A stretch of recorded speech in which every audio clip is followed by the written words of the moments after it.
स्वागत आहे तुमचं मोरेताईंच्या रेसिपी चॅनल मध्ये।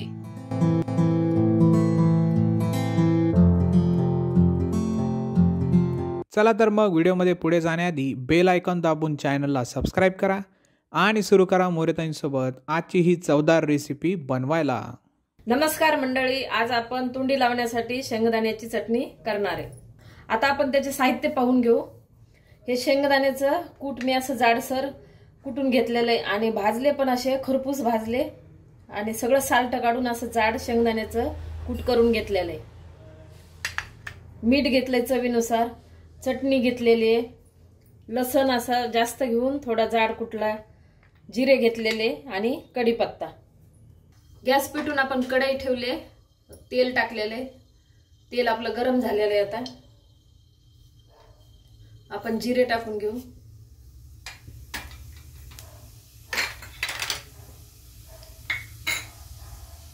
लसण जाडसर कुटल्याला तो टाकू।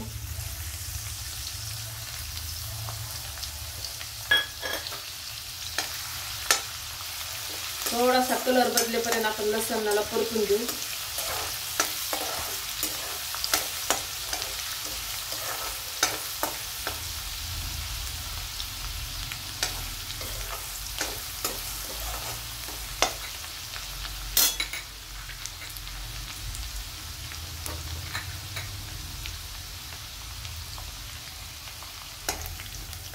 लसणाचा कलर बदललाय।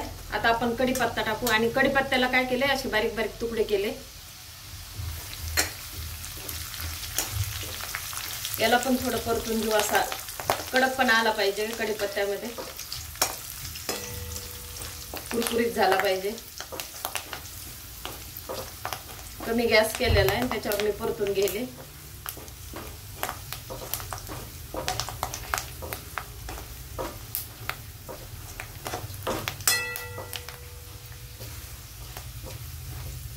कढीपत्त्याचा पण आपला कलर बदललाय, चांगला कुरकुरीत झालाय कढीपत्ता।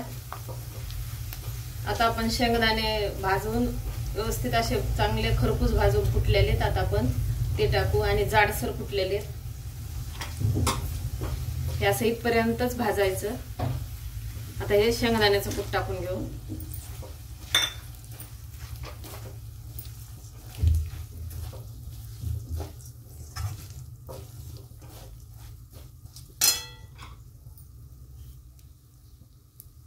मीठ टाकू, आपण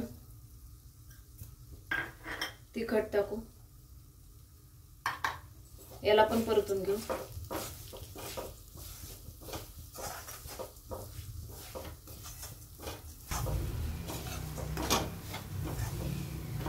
आता याला पण आपण चांगलं असं व्यवस्थित परतून घेऊ। तिखट मीठ टाकलेलं आहे,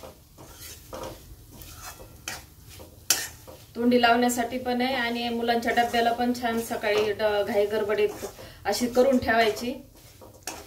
चांगली एखादा महिना जाते ही अशी तळलेली चटणी। भाजी नाही करणं झाले की डब्यामध्ये ही चटणी टाकली तरी खूप छान लागते आणि पुरी बरोबर पण छान लागते। ही मुलांना आवडते, असे जास्त तिखट नसतात ना, कमी तिखटाची अशी चटणी करून ठेवली मुलांना पुरी बरोबर, पोळी बरोबर, पराठ्या बरोबर। आता आपली सगळी व्यवस्थित परतून झालेली आहे, काहीच वेळ लागत नाही चटणीला।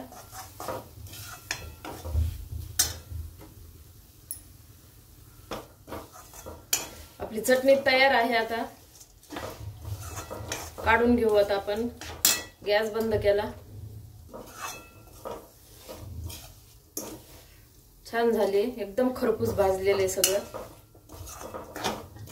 चटणी तयार आहे, आता काढून घ्यायला लागले मी। अशा प्रकारे आपली शेंगदाण्याची चटणी तयार आहे। एकदा नक्की ट्राय करा आणि कमेंट मध्ये कळवा। तुम्हाला हा व्हिडिओ आवडला असेल तर लाईक करा आणि अशाच प्रकारच्या चवदार आणि चमचमीत रेसिपीसाठी सबस्क्राइब करा आणि कमेंट मध्ये कळवा तुम्हाला कोणत्या रेसिपीज बघायला आवडतील।